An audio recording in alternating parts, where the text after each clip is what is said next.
السلام علیکم ورحمۃ اللہ.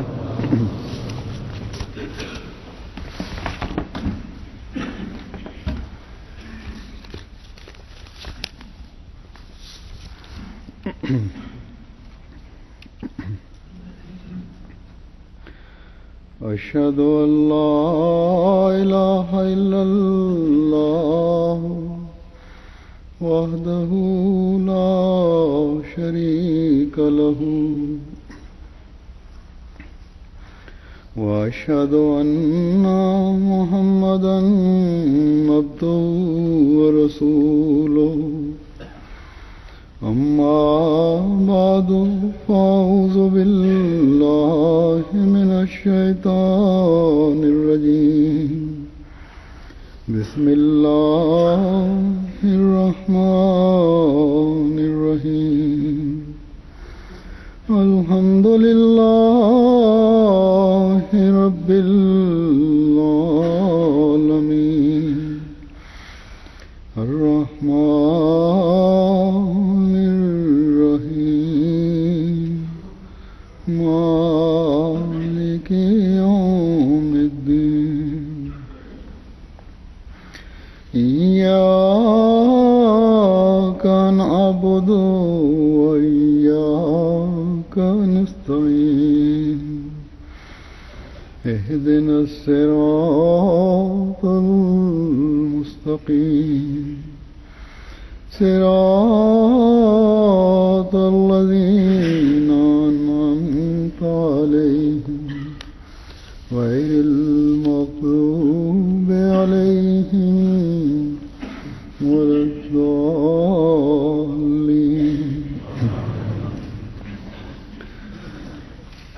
اللہ تعالیٰ کی ایک صفت رزاق ہے. اس صفت کے مختلف اہل لغت نے جو معنی کیے ہیں وہ میں بیان کرتا ہوں.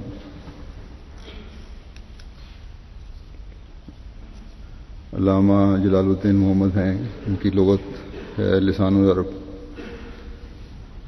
وہ الرازق والرزاق کے تحت لکھتے ہیں کہ اللہ تعالیٰ کی صفت ہے کیونکہ وہی تمام مخلوق کو رزق دیتا ہے، اور وہی ہے جو مخلوقات کو ظاہری اور باطنی رزق عطا کرتا ہے.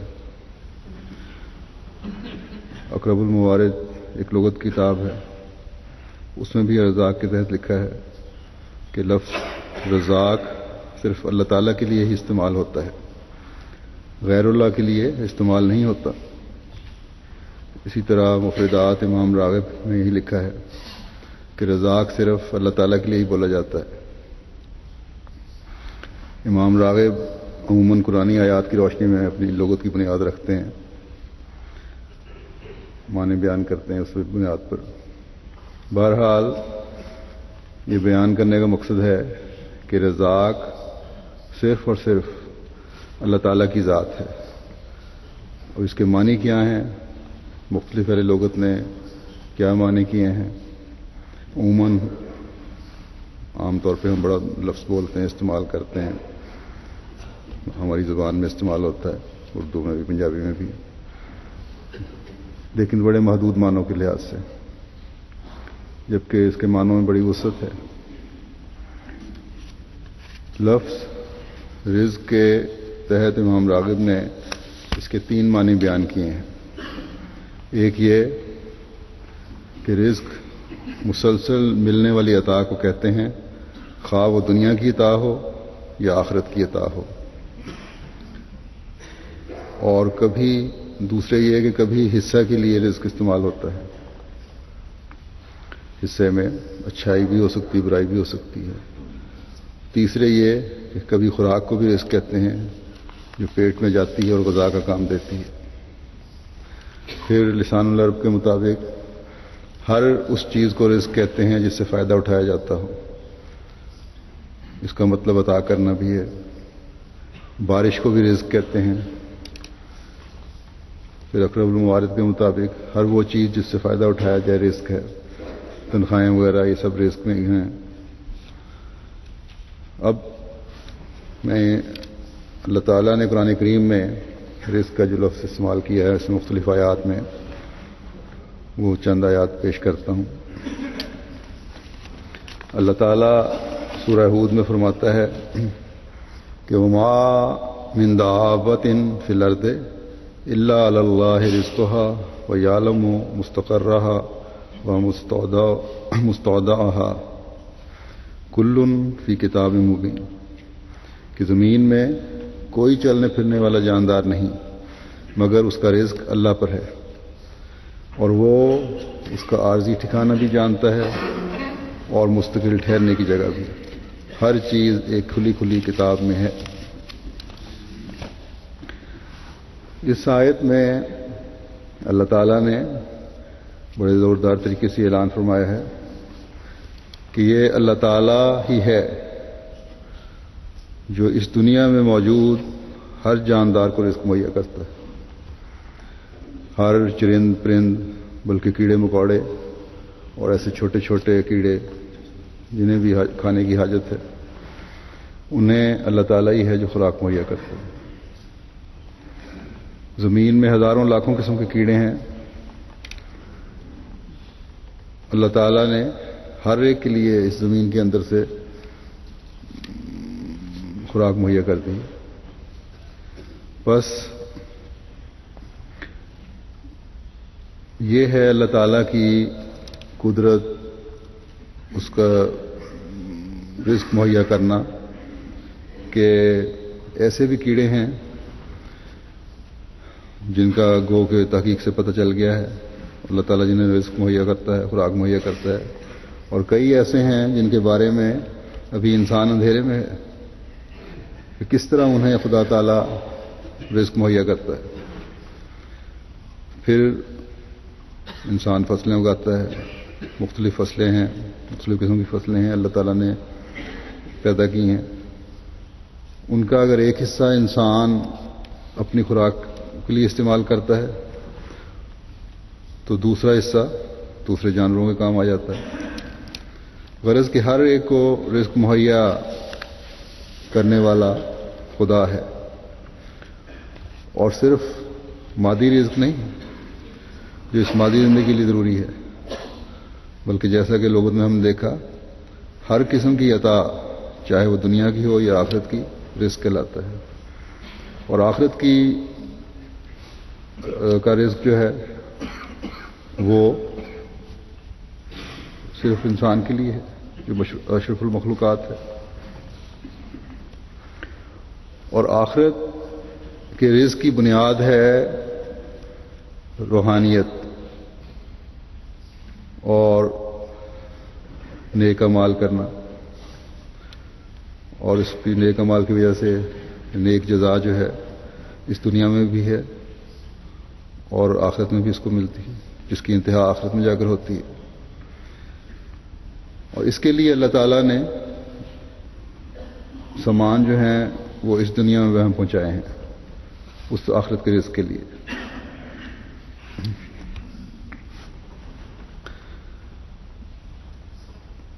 وہ رزق بھی اللہ تعالیٰ یہاں مہیا فرماتا ہے جو روحانی نشو و نما کا باعث بنے۔ اس کے لیے انبیاء آتے ہیں، آتے رہے تاکہ وہ روحانی رزق بھی مخلوق کو دیتے رہیں، اور آخر میں حضرت صلی اللہ علیہ وسلم کے ذریعے خدا تعالیٰ نے ایسا بہترین روحانی رزق ہمیں عطا فرمایا جو ہمیشہ کے لیے ہے، نہ اس کے باسی ہونے کا خطرہ ہے اور نہ ختم ہونے کا خطرہ ہے۔ اس آیت میں رزق کے بارے میں بیان کرنے سے پہلے اللہ تعالیٰ عبادت اور نیک اعمال کی طرف توجہ دلا رہا ہے، اور وعدے کیا ہے کہ خدا تعالیٰ کی طرف ہی تمہارا لوٹنا ہے۔ جہاں جو اس دنیا میں بہترین رزق، روحانی رزق حاصل کرنے والے تھے، اس کے اور بھی اعلیٰ معیار حاصل کرنے والے ہوں گے وہ لوگ جنہوں نے نیک اعمال پہ جلائے ہوں گے۔ مادی رزق اور تمام جانداروں کی مثال دینے کا مطلب یہ ہے کہ جب مادی رزق پر غور کرنے والے کو اس بات کے ماننے پر مادی رزق پر غور کرنے والا جب اس بات کے ماننے پر مجبور ہے کہ اللہ تعالیٰ ہی اصل رازق ہے، تو اس عارضی زندگی کے لیے جب اللہ تعالیٰ اپنی مخلوق پر اس قدر مہربان ہے تو جو ہمیشہ کی زندگی ہے اس کے لیے کیوں رزق مہیا نہیں کرے گا؟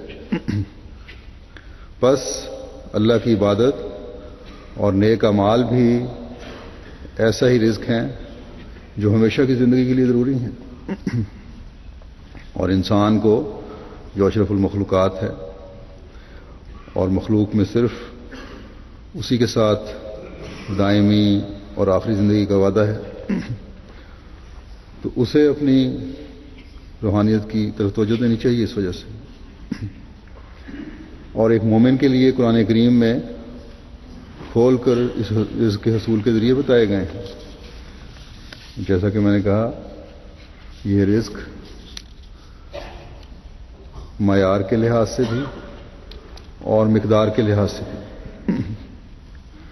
اللہ تعالیٰ نے حضرت صلی اللہ علیہ وسلم کے ذریعے ہمیں بھیجا ہے، اور انسانوں کو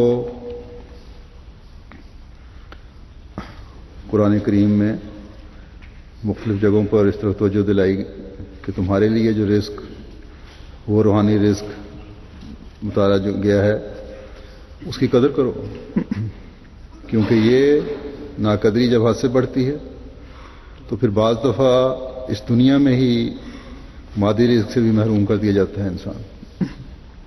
چنانچہ اللہ تعالیٰ اس مضمون کو بیان کرتے ہوئے ایک جگہ فرماتا ہے کہ وَضَرَبَ اللَّهُ مَثَلًا قَرْيَةً كَانَتْ آمِنَةً مُطْمَئِنَّةً يَأْتِيهَا رِزْقُهَا رَغَدًا مِّن كُلِّ مَكَانٍ فَكَفَرَتْ بِأَنْعُمِ اللَّهِ فَأَذَاقَهَا اللَّهُ لِبَاسَ الْجُوعِ وَالْخَوْفِ بِمَا كَانُوا يَصْنَعُونَ۔ اور اللہ ایک ایسی بستی کی مثال بیان کرتا ہے جو بڑی پرامن اور مطمئن تھی، اس کے پاس ہر طرف سے اس کا رزق بافراغت آتا تھا، پھر اس کے مکینوں نے اللہ تعالیٰ کی نعمتوں کی ناشکری کی تو اللہ تعالیٰ نے انہیں بھوک اور خوف کا لباس پہنا دیا ان کاموں کی وجہ سے جو وہ کیا کرتے تھے۔ اب یہ مثال جو دی گئی ہے یہ مکہ کی مثال ہے، باوجود اس کے کہ حضرت ابراہیم علیہ الصلوۃ والسلام کی دعائیں یہی تھیں رزق مہیا کرنے کی، اس کو اللہ تعالیٰ کے وعدوں کے باوجود جو اللہ تعالیٰ نے کیے تھے، حضرت صلی اللہ علیہ وسلم کے انکار کی وجہ سے ان پر بھوک اور سختی کے دن آئے۔ ایک وقت ایسا آیا کہ بھوک سے بے چین ہو گئے، جب تک حضرت صلی اللہ علیہ وسلم ان میں رہے ان کی یہ حالت نہیں ہوئی، ہر طرف سے رزق مکے میں آتا تھا، لیکن حضرت صلی اللہ علیہ وسلم کی ہجرت کے بعد ایک دفعہ مکے میں ایسا قحط پڑا کہ سب کو زندگی کے لالے پڑ گئے، اور ابو سفیان جو اسلام اور حضرت صلی اللہ علیہ وسلم کا جانی دشمن تھا، حضرت صلی اللہ علیہ وسلم کے پاس مدینے میں آیا اور بڑی لجاجت سے درخواست کی کہ خدا کے حضور دعا کریں کہ ہمارے جو بھوک اور افلاس اور خوف اور قحط کی حالت ہے اس کو اللہ تعالیٰ ختم کر دے۔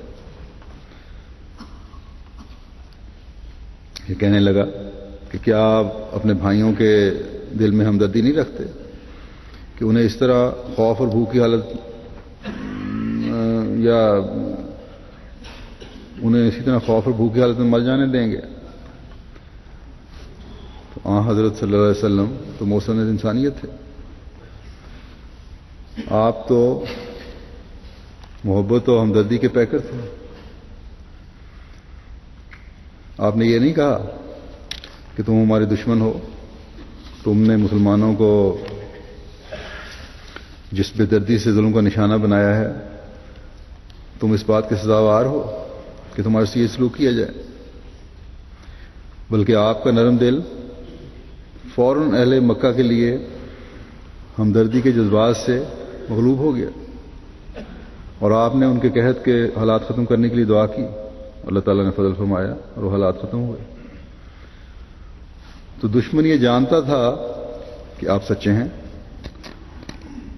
اس کا ثبوت ہے آپ کے پاس آنا اور دعا کی درخواست کرنا، اور یہ بھی جانتا تھا کہ جس روحانی رزق مہیا کرنے کے آپ دعوے دار ہیں،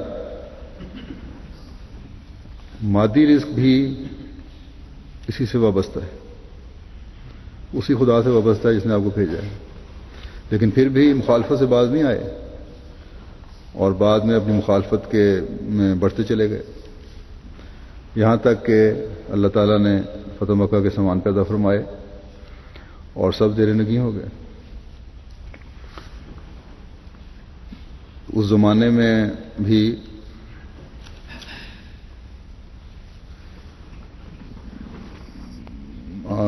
تو رزق کی کمی تھی۔ آج بھی جو دنیا کو سوچنا چاہیے کہ آج کل بھی خوراک کی کمی اور مہنگائی کا شور ہے، غور کرنے کا مقام ہے کہ اگر یہ حالات پہلے ہو سکتے تھے، پرانے زمانے میں ہو سکتے تھے،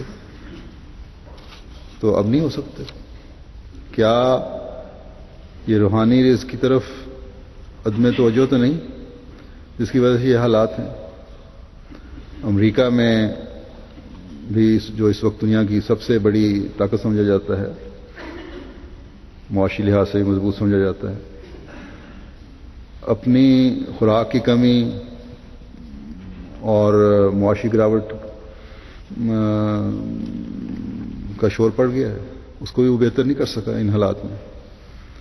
وہاں بھی مہنگائی کا شور مچا ہوا ہے، باوجود اس کے کہ ایسی نئی نئی قسمیں فصلوں کی آ گئی ہیں، مختلف قسم کی کھانے والی جو خوراک کی فصلیں ہیں، جو آج سے 50 سال پہلے کی نسبت 10 سے 20 گنا زیادہ پیداوار دیتی ہیں۔ پھر بھی امریکہ سمیت آج کل دنیا میں ہر طرف اس کی کمی کا شور ہے، چاول کی کمی کا رونا رویا جا رہا ہے، دوسری چیزوں کی مہنگائی کا رونا رویا جا رہا ہے۔ تو یہ سب اس لیے ہے کہ اگر خدا تعالیٰ کی طرف سے پانی نہ برسے تو فصلیں بھی نہیں ہو سکتی، اور جب دنیا اللہ تعالیٰ سے دور ہٹ جائے بلکہ بغاوت پر آمادہ ہو جائے تو یہ جھٹکے لگتے ہیں۔ ایک مسلمان کو تو اللہ تعالیٰ نے قرآن کریم میں کھول کر بیان کر دیا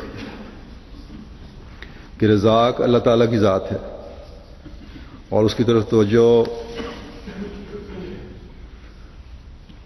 دینا جہاں تمہارے روحانی رزق اور آخرت کے رزق میں اضافہ کا باعث بنے گا، وہاں تمہارے مادی رزق میں جو ہیں اس دنیا میں وہ بھی اس سے مہیا ہوں گے۔ بس مسلمانوں کو تو دوسروں سے بڑھ کر اپنی حالتوں کے جائزے لینے چاہیے اور غور کرنا چاہیے۔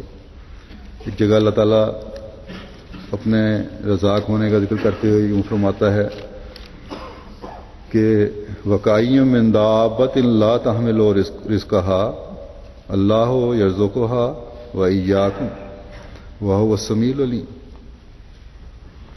اور کتنے ہی زمین پر چلنے والے جاندار ہیں کہ وہ اپنا رزق نہیں اٹھائے پھرتے، اللہ تعالیٰ ہی ہے جو انہیں رزق عطا کرتا ہے، اور تمہیں بھی، اور وہ خوب سننے والا اور دائمی علم رکھنے والا ہے۔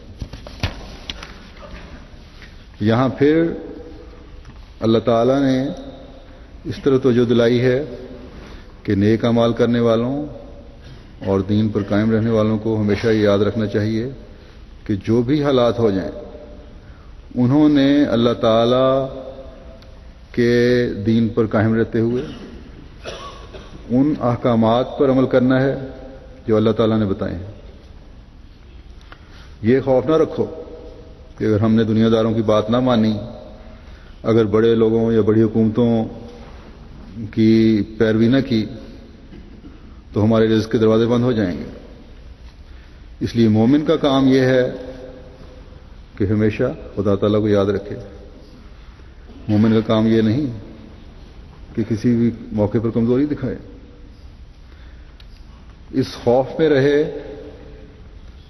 کہ ان لوگوں کی جن سے میرا رزق وابستہ ہے، اگر ہاں میں ہاں نہیں ملاؤں گا تو اپنے نوکری سے، اپنے رزق سے ہاتھ دھو بیٹھوں گا. یا قومی سطح پر اگر لیں تو یہ خوف کسی مسلمان حکومت کو دامنگیر نہ ہو کہ ہماری تجارتیں کیونکہ اب فلاں ملک سے وابستہ ہیں، یا ہمارے مختلف مفادات فلاں ملک سے وابستہ ہیں، اس لیے مسلمان حکومتوں کو دھوکہ دیں دوسروں کی خاطر، جو آج کل ہو رہا ہے.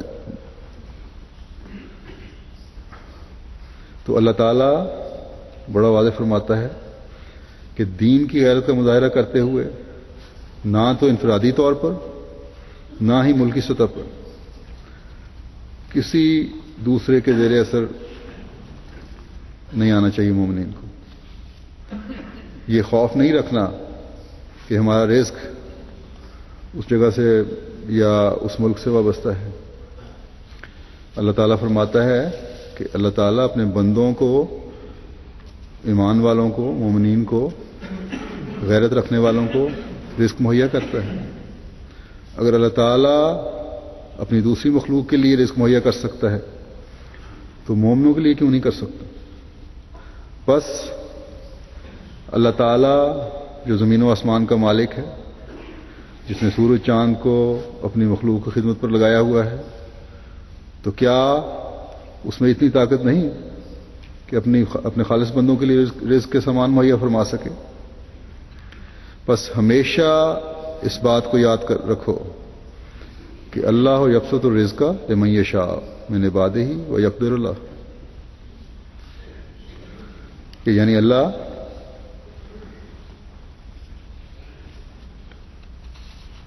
ہی ہے جو اپنے بندوں میں سے جس کے لیے چاہتا ہے رزق فراخ کر دیتا ہے اور جس کے لیے چاہتا ہے تنگ کر دیتا ہے. بس دنیاوی ذریعوں پر اپنے رزق کا انحصار نہ سمجھو. رزق دینا اور روکنا اللہ تعالیٰ پر منحصر ہے. جو دنیاوی ذریعوں پر انسان انحصار کرتا ہے اس کا حال تو آج کی دنیا دیکھ رہی ہے.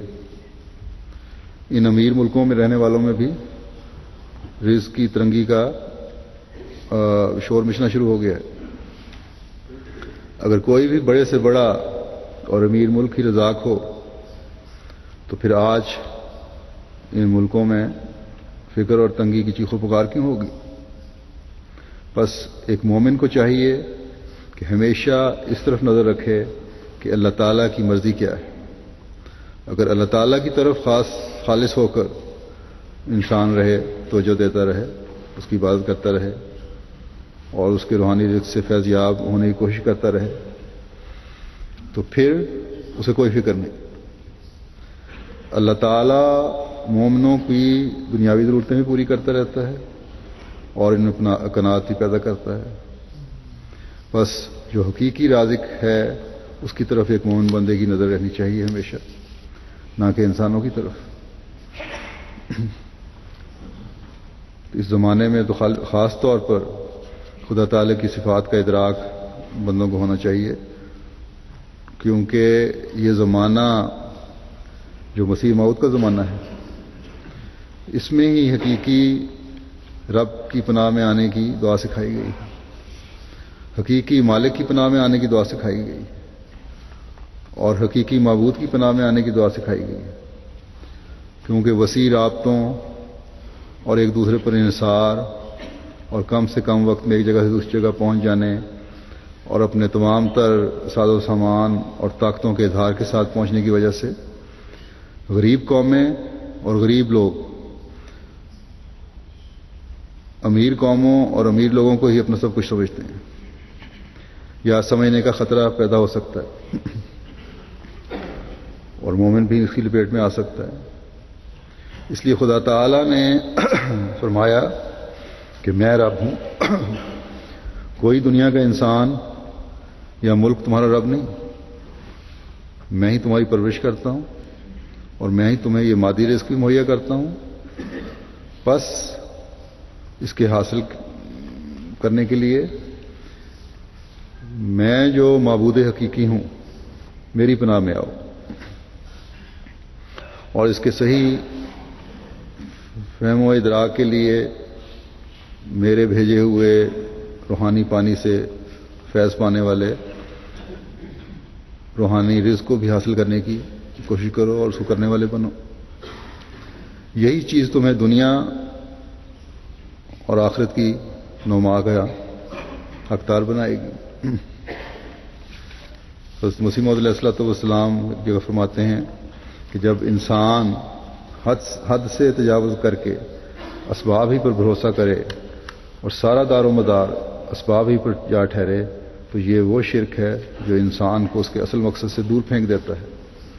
مثلا اگر کوئی شخص یہ کہے کہ اگر فلاں سبب نہ ہوتا تو میں بھوکا مر جاتا، یا اگر یہ جائیداد یا فلاں کام نہ ہوتا تو میرا برا حال ہو جاتا، فلاں دوست نہ ہوتا تکلیف ہوتی، یہ امور اس قسم کے ہیں کہ خدا تعالیٰ ان کو ہرگز پسند نہیں کرتا کہ جائیداد یا اور اسباب و احباب پر اس قدر بھروسہ کیا جاوے کہ خدا تعالیٰ سے بکلی دور جا پڑے۔ یہ خطرناک شرک ہے جو قرآن شریف کی تعلیم کے صریح خلاف ہے، جیسا کہ فرماتا ہے وَفِي السَّمَاءِ رِزْقُكُمْ وَمَا تُوعَدُونَ، اور پھر فرمایا وَمَن يَتَوَكَّلْ عَلَى اللَّهِ فَهُوَ حَسْبُهُ، پھر فرمایا مَن يَتَّقِ اللَّهَ يَجْعَل لَّهُ مَخْرَجًا وَيَرْزُقْهُ مِنْ حَيْثُ لَا يَحْتَسِبُ، پھر فرمایا کہ وَهُوَ يَتَوَلَّى الصَّالِحِينَ۔ اور فرماتے ہیں قرآن شریف اس قسم کی آیتوں سے بھرا پڑا ہے کہ وہ متقیوں کا متولی اور متکفل ہوتا ہے۔ تو پھر جب انسان اسباب پر تکیہ اور توکل کرتا ہے تو گویا خدا تعالیٰ کی ان صفات کا انکار کرتا ہے اور ان اسباب کو حصہ دیتا ہے، اور ایک اور خدا اپنے لیے ان اسباب کا تجویز کرتا ہے۔ چونکہ وہ ایک پہلو کی طرف جھکتا ہے، اس سے شرک کی طرف گویا قدم اٹھاتا ہے۔ جو لوگ حکام کی طرف جھکے ہوئے ہیں اور ان سے انعام یا خطاب پاتے ہیں، ان کے دل میں ان کی عظمت خدا کی سی عظمت داخل ہو جاتی ہے، وہ ان کے پرستار ہو جاتے ہیں، اور یہی ایک امر ہے جو توحید کا استحصال کرتا ہے اور انسان کو اس کے اصل مرکز سے اٹھا کر دور پھینک دیتا ہے۔ بس انبیاء علیہم السلام یہ تعلیم دیتے ہیں کہ اسباب اور توحید میں تناقض نہ ہونے پاوے، بلکہ ہر ایک اپنے اپنے مقام پر رہے اور معال کار توحید پر جا ٹھہرے۔ وہ انسان کو یہ سکھانا چاہتے ہیں کہ ساری عزتیں، سارے آرام اور حاجات براری کا متکفل خدا ہی ہے۔ بس اگر اس کے مقابل میں کسی اور کو بھی قائم کیا جاوے تو صاف ظاہر ہے کہ وہ ضدوں کے تقابل سے ایک ہلاک ہو جاتی ہے۔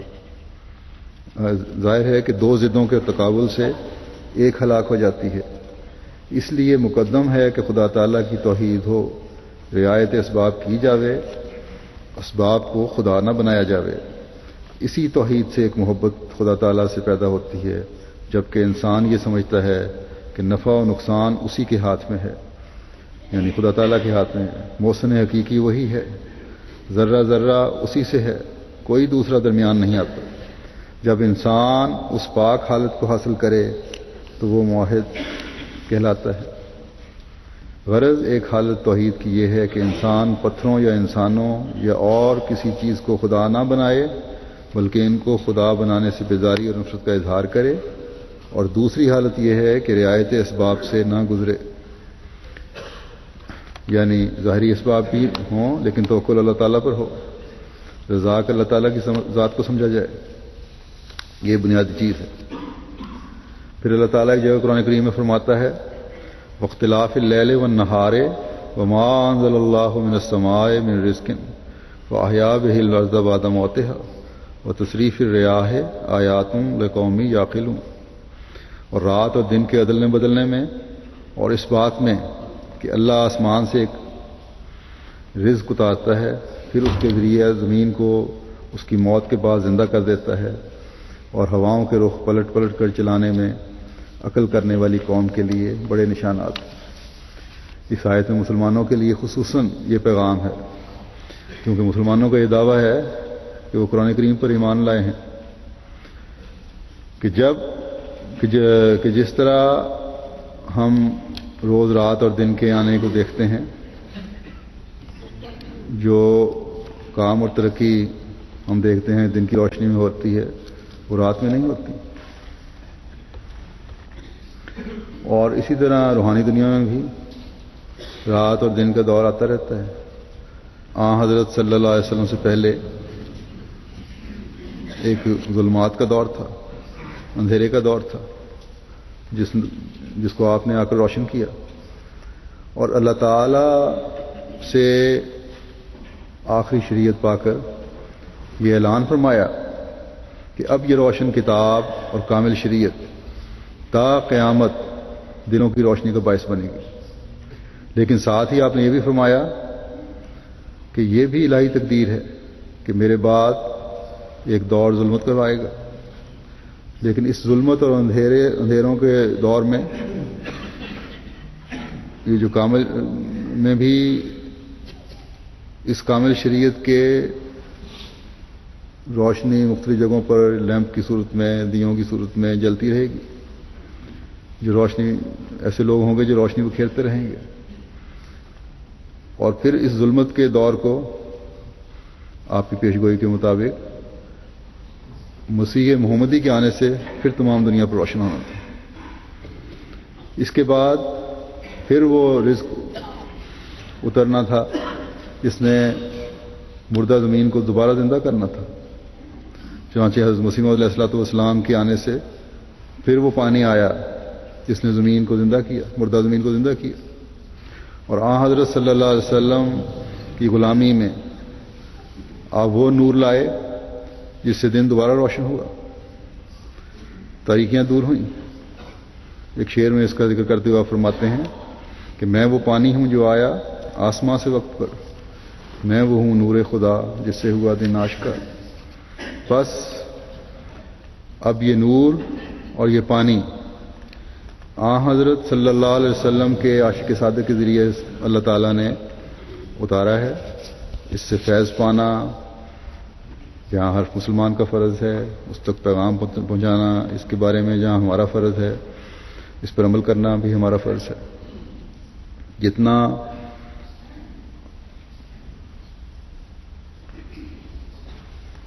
اور اتنا ہی فرض ہے جتنا حضرت صلی اللہ علیہ وسلم پر ایمان لانا، کیونکہ آپ نے اس آنے والے مہدی و مسیح کو اپنا سلام پہنچانے کا حکم فرمایا تھا۔ یہاں ایک بہت بات اور بھی، جیسا کہ ہم نے پہلے دیکھا ہے کہ اہل لغت نے بارش کو بھی رزق کہا ہے، اور اس کی تائید میں یہی جو سورہ جاسیہ کی آیت میں نے پڑھی ہے وہ پیش کرتے ہیں۔ تو بہرحال جیسا کہ میں نے کہا، اللہ تعالیٰ نے اس زمانے میں یہ پانی اتارا ہے، جس کے بعد ایک لمبی زندگی اور روشنی ہے، رزق کے ذرائع ہیں۔ حضرت صلی اللہ علیہ وسلم کا نور دنیا میں پھیلانے کے لیے اس مسیح موعود کو اللہ تعالیٰ نے مبعوث فرمایا ہے۔ بس اب دنیا میں اللہ تعالیٰ نے مسلمانوں اور غیر مسلموں کے لیے یہی رزق اتارا ہے، جس سے روحانی اور مادی بھوک ختم ہوتی ہے، ہو سکتی ہے اور ہونی ہے۔ اس کے لیے ہمارا بھی فرض ہے کہ اس کو زیادہ سے زیادہ دنیا تک پھیلائیں اور پہنچائیں۔ ایک جگہ اللہ تعالیٰ فرماتا ہے کہ رزقاً للعباد واحیینا بہ بلدۃ میتا کذالک الخروج، کہ بندوں کے لیے رزق کے طور پر، اور ہم نے اس یعنی بارش کے ذریعے ایک مردہ علاقے کو زندہ کر دیا، اسی طرح خروج ہوگا۔ یہاں بارش کی مثال دی گئی ہے کہ جس طرح بارش کے آنے سے مردہ زمین زندہ ہو جاتی ہے، ہر طرف سبزہ نظر آنے لگتا ہے، بلکہ بعض دفعہ بظاہر ریگستان نظر آنے والے علاقے اس طرح سرسبز ہو جاتے ہیں کہ لگتا ہی نہیں کہ یہی وہ بنجر علاقے ہیں۔ پاکستان میں بھی سندھ میں تھر کا علاقہ ہے، خشک موسم میں ریت اٹھتی ہے اور اگر بارشیں ہو جائیں تو وہی ریت کے ٹیلے جو ہیں وہ سرسبز پہاڑ نظر آ رہے ہوتے ہیں. ایسی تبدیلی ہوتی ہے اچانک. حیرت ہوتی ہے انہیں دیکھ کے کہ یہ سرسبزی زمین سے کس طرح پیدا ہو سکتی تھی. وہی علاقے جہاں لوگوں کو کی فاقوں تک نوبت پہنچی ہوتی ہے، بارش ہوتے ہی ان کی فصلیں لہلہا رہی ہوتی ہیں اور ان کے رزق کی فراخی ہو جاتی ہے. اب ہر عقل والا انسان جب سوچتا ہے، وہاں بھی اس وقت چاہے کسی مذہب کا ہو، تو اس کے منہ سے بے اختیار اللہ تعالیٰ کی تعریف ہی نکلتی ہے، سبحان اللہ نکلتا ہے گو ان الفاظ میں ناسی. اس کے رزاق ہونے کی صفت پر کامل یقین پیدا ہوتا ہے. اگر مومن ہے تو اور بھی زیادہ اس کا ادراک پیدا ہوتا ہے. تو کیا یہ زمین میں جو باوجود خشکی کے ان جڑی بوٹیوں کے بیجوں کو اپنے اندر سمیٹ کے رکھتی ہے اور وقت آنے پر پھر اس میں نمو ہوتی ہے اور باہر نکلتی ہے بوٹیاں، یہ کسی بڑے آدمی یا حکومت نے ان کو محفوظ رکھا ہوتا ہے؟ کیا بارش برسانا کسی بھی بڑی حکومت کا کام ہے؟ بس یہ سب تمام چیزیں غور کرنے والی ہیں ایک مومن کے لیے کہ یہ تمام رزق خدا ہی مہیا فرماتا ہے. وقتی طور پر ہر ایک اور ہر مذہب والا یہی کہتا ہے، جیسا کہ میں نے کہا کہ خدا نے رزق مہیا فرمایا، لیکن بعد میں بھول جاتے ہیں. تو اللہ تعالیٰ بندوں کو یاد کروا رہا ہے کہ جس طرح اللہ تعالیٰ مردہ زمین سے زندگی نکالتا ہے، اسی طرح انسان کے اس دنیا سے جانے کے بعد پھر اسے زندہ کرے گا. آخرت کی طرف بھی توجہ رکھنا، جہاں حساب کتاب بھی ہوگا. حد سے بڑی ہوئی حرکتوں اور نبیوں کے انکار اور ان کی جماعت پر ظلموں کی وجہ سے باز پرس بھی ہوگی. بس اگر آخرت میں اچھے رزق کی خواہش رکھتے ہو، مسلمان کہلاتے ہوئے یہ خواہش رکھتے ہو کہ ہم مسلمان ہیں، ہمیں اچھا رزق ملے، بعد میں ہمارے ساتھ نرم سلوک ہو، تو اللہ تعالیٰ پھر فرماتا ہے کہ اس دنیا میں بھی نیک اعمال کرو، کیونکہ یہی اعمال، یہی نیکیاں اور جو ہیں یہی کمایا ہوا رزق جو ہے وہ بھی آخرت میں یہی کام آنا ہے. اللہ تعالیٰ اپنی رحمت کی چادر میں لپیٹتے ہوئے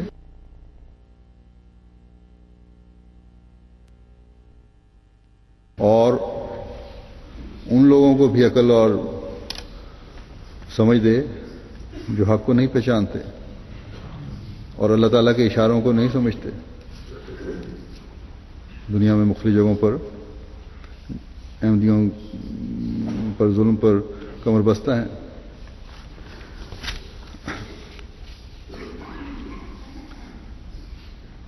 اپنی رضا کی راہوں اور نیک اعمال کرنے کی طرف توجہ دلاتے ہوئے اللہ تعالیٰ فرماتا ہے کہ وامر اہلک بالصلاۃ واصطبر علیہا لا نسألک رزقا نحن نرزقک والعاقبۃ للتقوی. اور اپنے گھر والوں کو نماز کی تلقین کرتا رہے اور اس پر ہمیشہ قائم رہے. ہم تو اس سے کسی قسم کا رزق طلب نہیں کرتے، ہم ہی ہیں، ہم ہی تو تجھے رزق عطا کرتے ہیں اور نیک انجام تقوی ہی کا ہوتا ہے. بس اس روحانی رزق کا جو بہترین حصہ اللہ تعالیٰ نے ہمارے لیے اتارا ہے عبادت اور خاص طور پر نمازیں ہیں، جس کی تلقین فرمائی ہے اللہ تعالیٰ نے. ہمارا کام ہے کہ اپنے گھروں میں بھی اس بارے میں اب خاص اہتمام کریں. خدا اور اس کے رسول کی حکومت قائم کرنے اور خلافت کے انعام سے فیض یاب ہونے کے لیے بھی اللہ تعالیٰ نے نمازوں کی طرف توجہ دلائی ہے. اور پھر جو یہ یہاں اللہ تعالیٰ نے نمازوں کے ساتھ رزق کا ذکر فرمایا ہے، تو اس کی اہمیت بھی اس زمانے میں بہت زیادہ ہے. یہی زمانہ ہے جس میں رزق میں کے لیے ایسے ایسے طریقے نکالنے کی کوشش کی جاتی ہے جو بعض دفعہ حلال اور جائز نہیں ہوتے. ایسے کام ہیں جو اللہ تعالیٰ کے وعدے حکموں کے خلاف ہیں. بس ایک تو اپنے نیک انجام اور اللہ تعالیٰ کی جنتوں کے وارث ہونے کے لیے قیام نماز کی ضرورت ہے اور رزق حلال کی ضرورت ہے. اس کا یہ حکم ہے اللہ تعالیٰ کا. بلکہ نماز پر قائم رہنے والوں یعنی خالص ہو کر عبادت کرنے والوں کو رزق حلال کی طرف توجہ رہنے کی بھی ضمانت ہے. یہ اللہ تعالیٰ نے جو فرمایا کہ ہم تم سے رزق طلب نہیں کرتے، اس پر حضرت مسلمہ رضی اللہ عنہ نے سوال اٹھایا کہ ایک طرف تو چندہ کے لیے اللہ تعالیٰ کہتا ہے، مالی قربانیوں کے لیے کہا جاتا ہے، اور یہاں اللہ تعالیٰ کہہ رہا ہے کہ تم سے کسی قسم کا رزق طلب نہیں کرتے. تو اس کا کیا جواب ہے؟ تو اس کا جواب یہ ہے کہ وہ چندہ جو لیا جاتا ہے وہ بھی اس نیکی کی وجہ سے کئی گنا کر کے اللہ تعالیٰ کے لوٹانے کا وعدہ ہے. اللہ تعالیٰ فرماتا ہے کہ اتنا بڑھا کر دیتا ہے کہ جس کا تصور بھی انسان نہیں کر سکتا. پس خدا تعالیٰ جو لیتا ہے وہ اس لیے نہیں کہ اسے ضرورت ہے، بلکہ اس لیے کہ تمہاری اس نیکی کی وجہ سے کی گئی سے کئی گنا بڑھا کر تمہیں وہ واپس کرے. اور کیونکہ یہ سب عمل تقویٰ کو سامنے رکھتے ہوئے تقویٰ کے حصول کے لیے کیے جاتے ہیں، اس لیے اس کا انجام اس دنیا میں بھی نیک ہے اور آخرت میں بھی اللہ تعالیٰ کی رضا حاصل کرنے اور اس کی جنت کی وارث بننے کا ذریعہ ہے. اللہ تعالیٰ تقویٰ پر چلاتے ہوئے ہمارے ہر عمل اس دنیا میں بھی اور آخرت میں بھی نیک انجام کے حاصل کرنے والے بنائے اور اپنے بہترین رزق سے ہر آن ہمیں نوازتا رہے.